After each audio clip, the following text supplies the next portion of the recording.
ভগবদ্গীতা হিন্দু ধর্মগ্রন্থের একটি মহৎ উপদেশমূলক অংশ, যা মহাভারতের অন্তর্গত।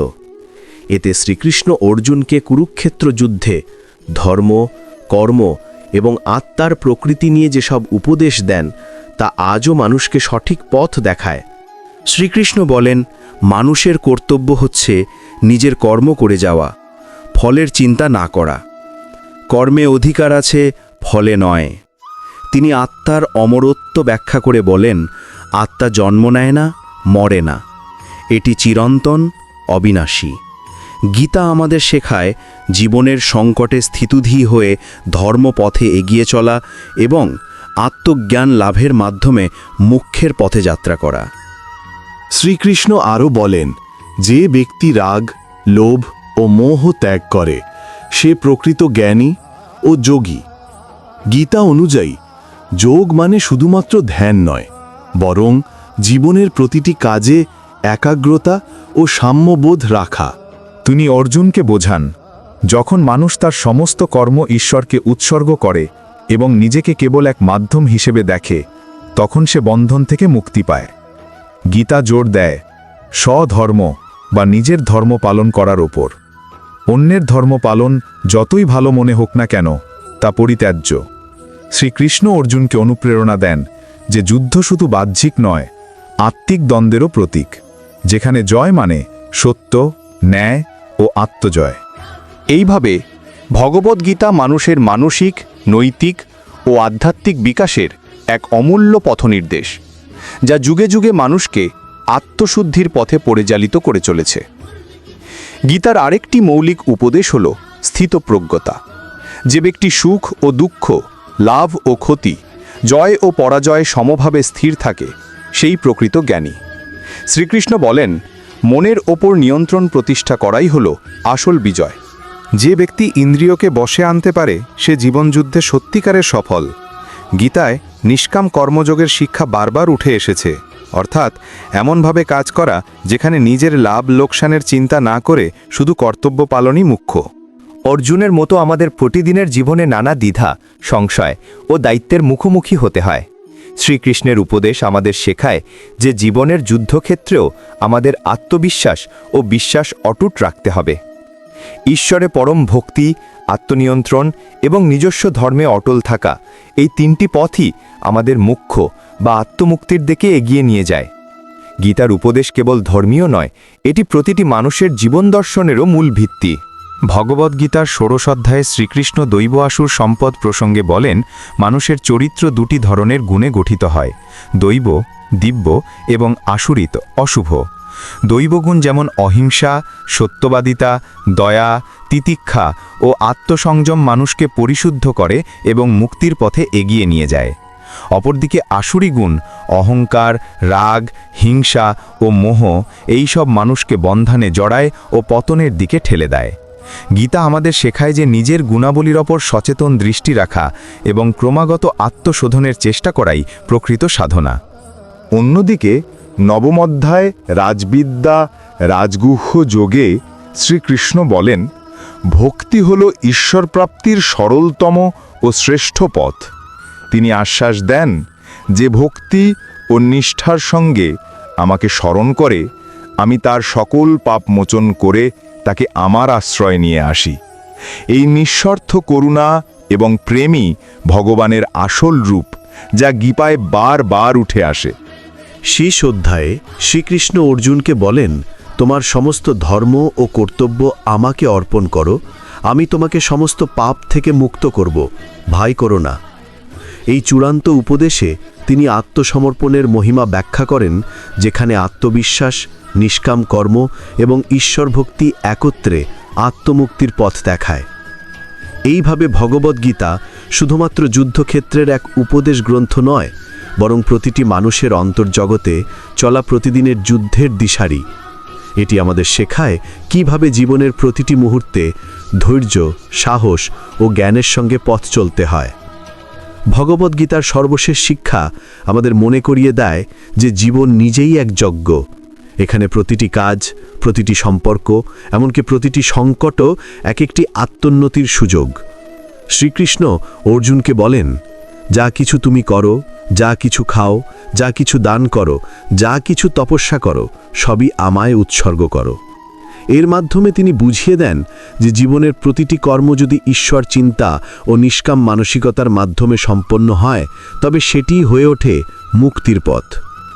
গীতার উপদেশ অনুসরণ করলে মানুষ কেবল ধর্মজীবন নয়, এক সুষম, নির্ভীক ও সদাচারপূর্ণ জীবন যাপন করতে পারে।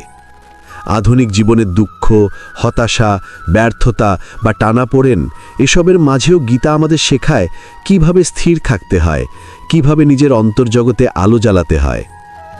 আজকের পৃথিবীতে যেখানে মানুষের মধ্যে আত্মবিশ্বাসের অভাব, মানসিক অস্থিরতা ও নৈতিক অবক্ষয় ক্রমাগত বাড়ছে, সেখানে গীতার প্রতিটি শ্লোক যেন এক একটি আলোকবর্তিকা। এটি আমাদের শেখায় কিভাবে দায়িত্ব পালনের মধ্যে দিয়েই মুক্তি লাভ করা যায়, কিভাবে মায়া ও মোহের বন্ধন কাটিয়ে আত্মজ্ঞান ও পরম শান্তির দিকে এগিয়ে যাওয়া যায়। শেষমেশ যখন অর্জুন সব দ্বিধা কাটিয়ে আত্মবিশ্বাসের সঙ্গে বলে, মোহ নষ্ট হয়েছে, আমি স্থির হয়ে গিয়েছি, আমি তোমার কথা অনুযায়ী কাজ করব, সেই জয় মানুষের নিজের ভিতরের জয়, আত্মার জয়। সত্যি বলতে ভগবদ্গীতা শুধুই একটি ধর্মগ্রন্থ নয়, এটি এক অনন্ত জীবন শিক্ষার আধার। এই গ্রন্থে যে উপদেশ শ্রীকৃষ্ণ অর্জুনকে দিয়েছিলেন তা প্রতিটি যুগে, প্রতিটি মানুষের মনে আলোর প্রদীপ জ্বালায়।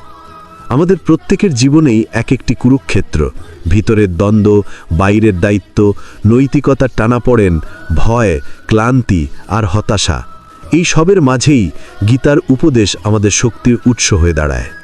শ্রীকৃষ্ণের উপদেশ শুধুই একটি নির্দিষ্ট ধর্ম বা সম্প্রদায়ের জন্য নয়, এটা প্রতিটি চিন্তাশীল মানুষের জন্য, যারা জানতে চায় আমি কে, আমার কর্তব্য কি, এই জীবনের আসল উদ্দেশ্য কি।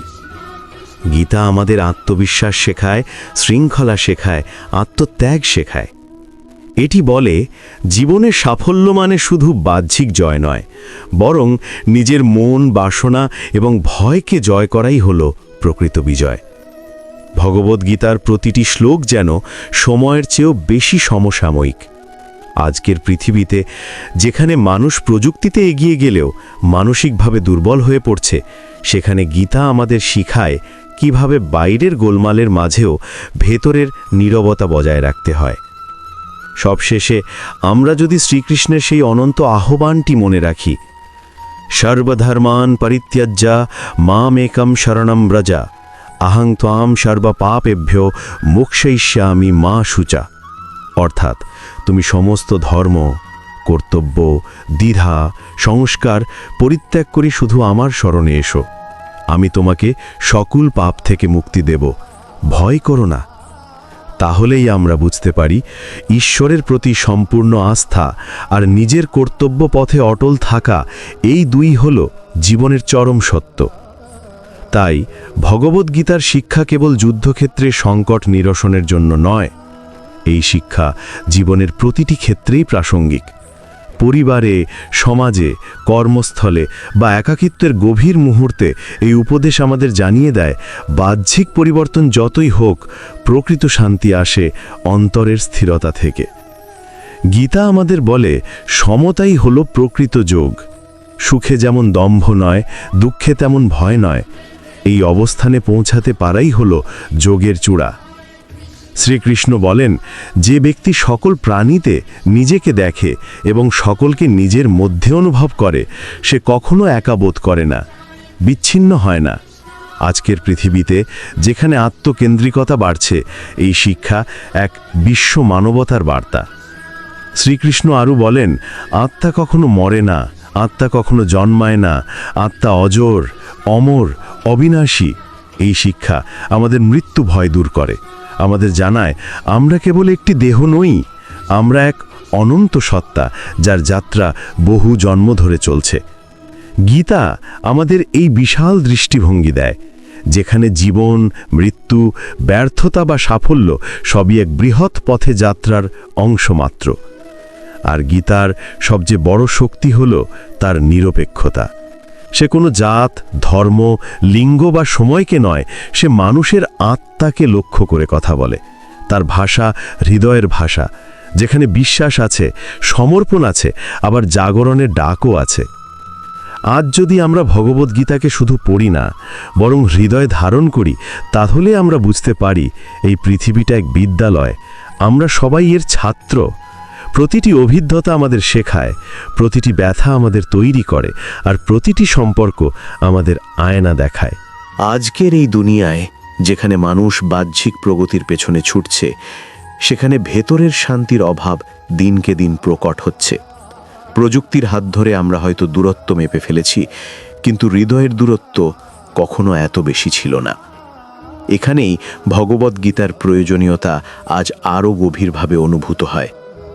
গীতা আমাদের শেখায় শান্তি বাইরে নয়, শান্তি ভেতরে। সে বলে যে নিজেকে জয় করতে পারে সেই প্রকৃত বিজয়ী।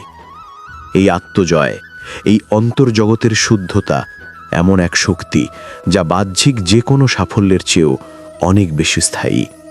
শ্রীকৃষ্ণের মুখে উচ্চারিত প্রতিটি শব্দ আমাদের মনে করিয়ে দেয় যে মানব জীবন শুধু ভোগের জন্য নয়, এটি এক সাধনার পথ, আত্মবিকাশের পথ। এখানে প্রতিটি সম্পর্ক, প্রতিটি দায়িত্ব এক একটি শিক্ষা, এক একটি সিঁড়ি যা আমাদের আত্মসচেতনতার উচ্চতায় নিয়ে যেতে পারে, যদি আমরা সচেতন থাকি, স্থির থাকি, সৎ থাকি। গীতা আমাদের এই উপলব্ধিও দেয় যে সংসার ত্যাগ করলেই মুক্তি নয়, প্রকৃত মুক্তি হলো যখন আমরা সংসারে থেকেই সংসারকে জয় করি। এই সত্য উপলব্ধি করেই আমরা দেখতে পাই কর্মের মধ্যেই ঈশ্বরকে পাওয়া যায়, দায়িত্বের মধ্যেই ধর্ম লুকিয়ে থাকে, আর আত্মজিজ্ঞাসার মধ্যে অমৃত নিহিত থাকে। এই জন্যই গীতা কোনো সময়ের মধ্যে বাধা নয়, এটি ছিল, আছে এবং চিরকাল থাকবে। যেদিন একজন মানুষ নিজের ভেতরে প্রশ্ন করবে আমি কে, সেদিনই গীতার দরজা আবার খুলে যাবে, এবং তখন সেই মানুষও অর্জুনের মতন দাঁড়াবে, কিছুটা সংশয়ে, কিছুটা দুর্বলতায়, তবে শোনার জন্য প্রস্তুত, পরিবর্তনের জন্য প্রস্তুত।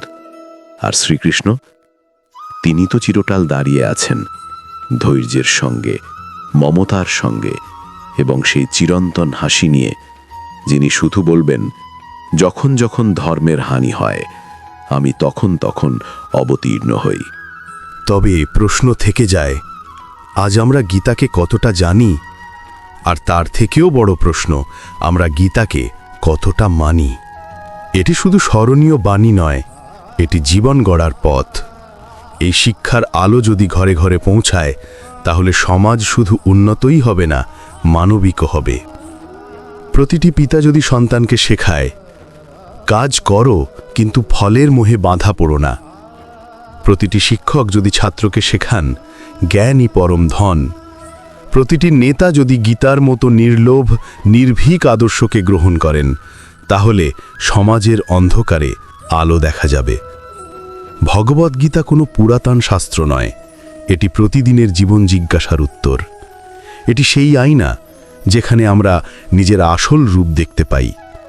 শ্রীকৃষ্ণ আমাদের শুধু যোদ্ধা হতে বলেননি, তিনি চেয়েছেন আমরা হই সৎ, সত্যনিষ্ঠ, জ্ঞানবান আর ভক্তিপূর্ণ। তিনি বলেছেন যে যেমনভাবে আমাকে স্মরণ করে আমি তেমনভাবেই তাকে আশ্রয় দিই। তার এই বাক্যে যে করুণা আছে, যে স্নেহ আছে, তা শুধু ঈশ্বরীয় নয়, তা পিতার মতো, বন্ধুর মতো, পথপ্রদর্শকের মতো। এখন সময় এসেছে আমরা যেন কেবল গীতা পড়ে বিস্মিত না হই, বরং গীতাকে বুকে ধারণ করি। আমাদের প্রজন্ম যেন শেখে সফলতা মানে শুধু উচ্চ পদে পৌঁছানো নয়, সফলতা মানে নিজেকে চেনা, নিজের কর্তব্য পালন করা, নিজেকে এবং অন্যকে ভালোবাসার মধ্যে দিয়ে জয়ী হওয়া। তাই আসুন আমরা সবাই একসাথে এই শপথ করি, আমরা গীতাকে মুখস্থ করব না, আমরা গীতাকে জীবনের প্রতিটি কাজে, প্রতিটি পদক্ষেপে বাস্তবায়ন করব। আমরা হই অর্জুন, যিনি শোনেন, বোঝেন এবং এগিয়ে যান। আর আমাদের হৃদয়ে চিরকাল বিরাজ করুন শ্রীকৃষ্ণ, যিনি পথ দেখান, শক্তি দেন এবং প্রতিটি দুঃসময়ে বলেন, তুমি একা নও, আমি আছি।